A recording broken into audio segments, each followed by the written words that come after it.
We are extremely pleased that you're here.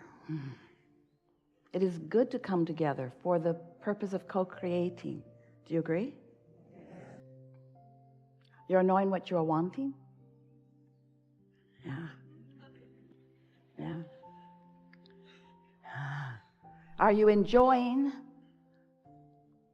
the desire? That's the part that matters the most. Because if you have an idea of what you want, and it is pleasurable for you to think about it, then there's not a vibrational variance between your desire, which life has helped you to give birth to, and your belief about it. If you wish you didn't want it because you've wanted it for so long and it keeps not showing up, then there's a big vibrational variance between what you want and what you expect. Expectation is such a powerful thing. A belief is just a thought you keep thinking. An expectation is a thought that you've thought about so much and kept active in your vibration for so long that you just keep realizing it. Law of attraction just keeps showing you versions of it until you say, see, that's why I believe it. I believe it because it's true. And we say, no, it's true because you believe it. You say, no, I'm sure that I believe it because it's true. I've been a collector of information, Abraham. I've been living my life and I'm just not good at that. Or these things that I want just don't come to me.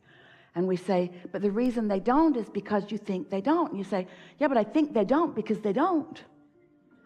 And we say, yes, but they don't because you think they don't. You say, no, I didn't think they wouldn't until they didn't. And since they aren't coming, now I think they're not coming.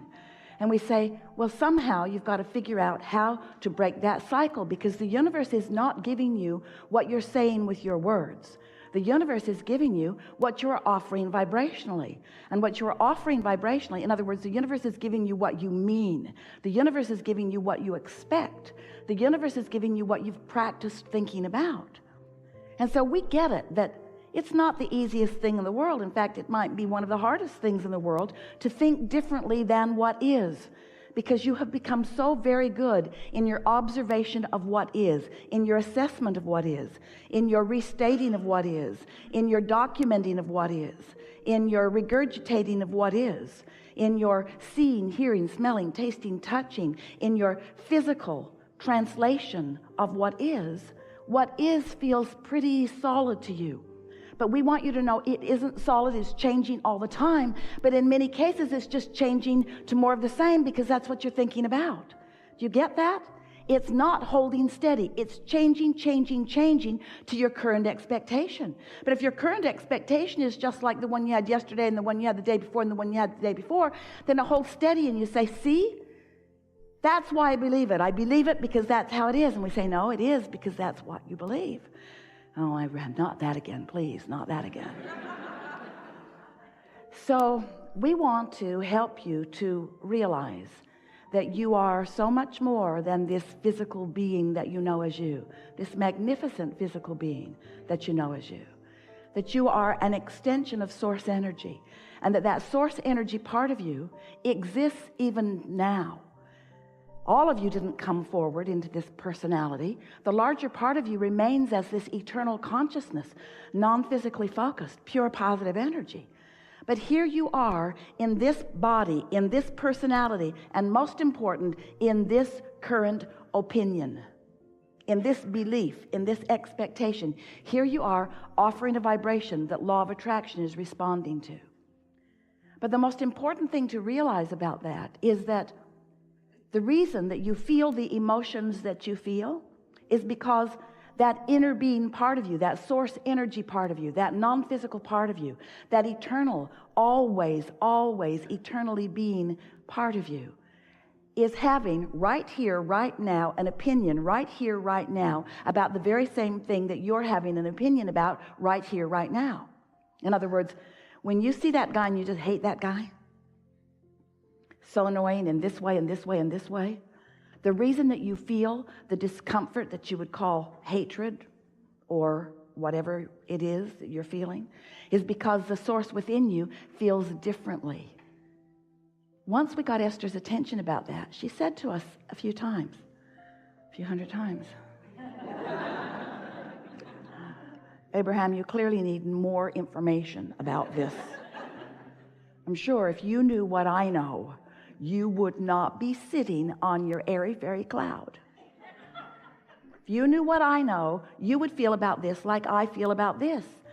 And it took a while for Esther to come to understand that we don't go there. And when she does, she feels the separation is too strong a word, but she feels the vibrational variance between who she really is and who she's allowing herself to be in that moment. And that discord is really what we want to talk about, because this gathering is about the art of allowing alignment rather than discord, the art of being tuned in, tapped in, turned on to who you really are, rather than being separated is too strong a word, but you can pinch yourself off pretty good from who you really are and what you really know. So over time, I've been talking with you about who you are. You are so important to the equation of the eternal expansion that we all are. He said, I'll go into this physical experience and I'll explore and I'll see, I'll hear, I will experience the contrast, the variety. And out of it, I will come to my personal conclusions about what I personally prefer. And the reason that you did that so clearly, you knew that so clearly before you got here, is because you understood that the whole purpose of the variety is for choosing. You said, I'll make choices that are important to me. And you knew that in doing that, you would launch rockets of desire, that you would send out vibrational rockets, because you weren't even considering your vocabulary in those days. You knew that you were an emanator of perspective, that you would emanate with clarity whatever it was that you were giving your attention to. And when you know what you don't want, you emanate a rocket of what you do want. And we said, and we will remain here, non-physically focused, free of all resistance of a physical nature. And when you send off a rocket of something you prefer, we will hold steady to that rocket, and we will hold firm to the equation that you are establishing moment by moment. And as you evolve because of this time-space reality, so will we. And we will hold to the expansion that you carve out.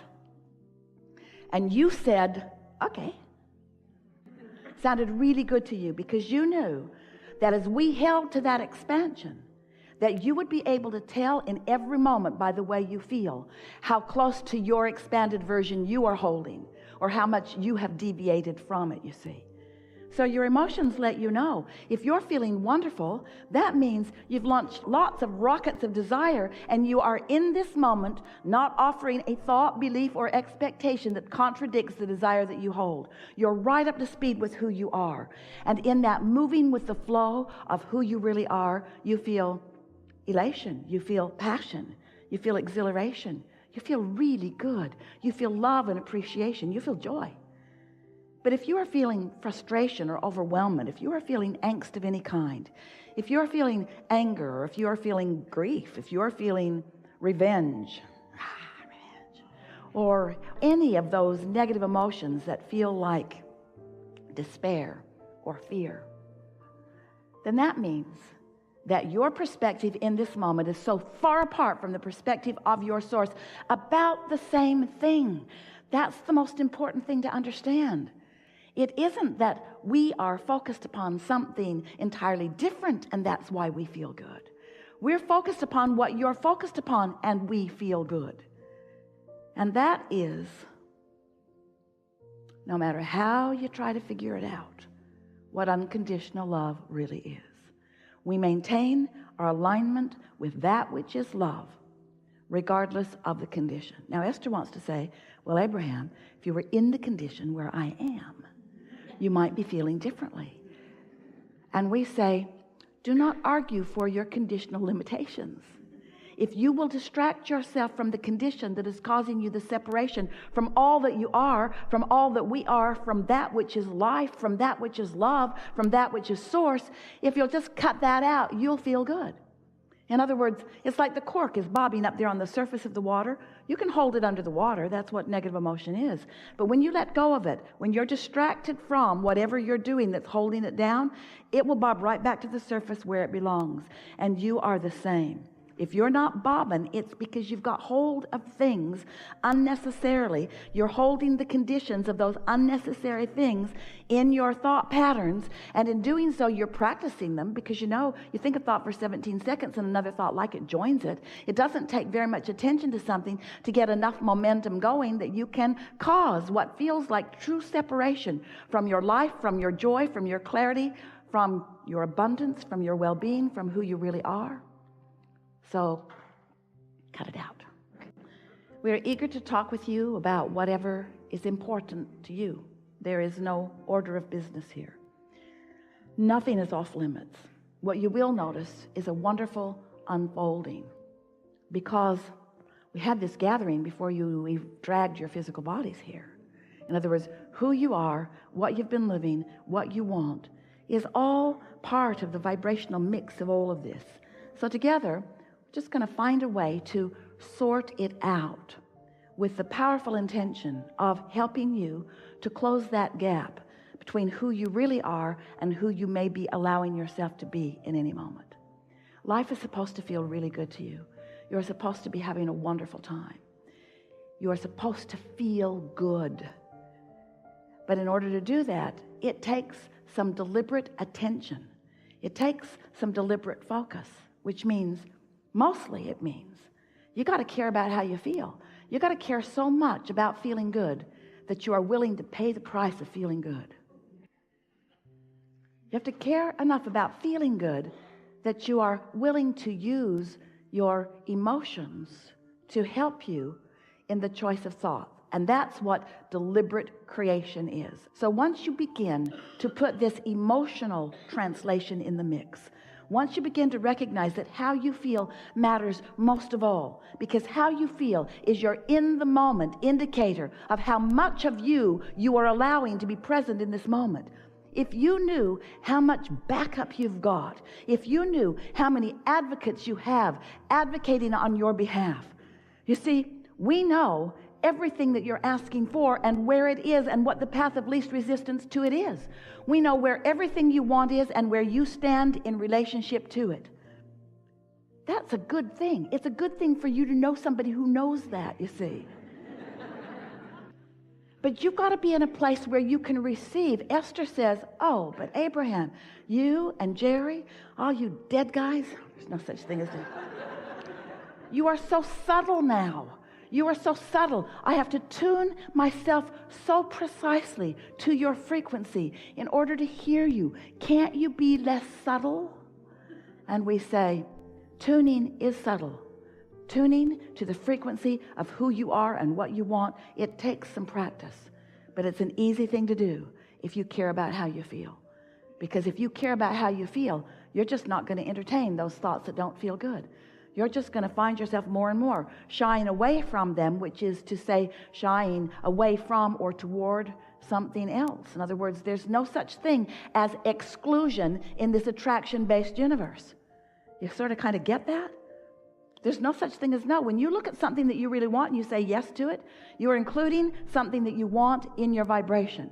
But when you look at something that you don't want and you feel that resistance well up in you and you are saying no to this thing you do not want, what you're actually doing is saying yes to this thing you do not want. Because attention to the subject is what causes you to be the inviter, the receiver, the realizer, the creator of it, you see. So, what do you want to talk about? It's a lot of trouble in this room. We're going to have a really good day. Just relax and know that you're going to get this. Start right here on the aisle.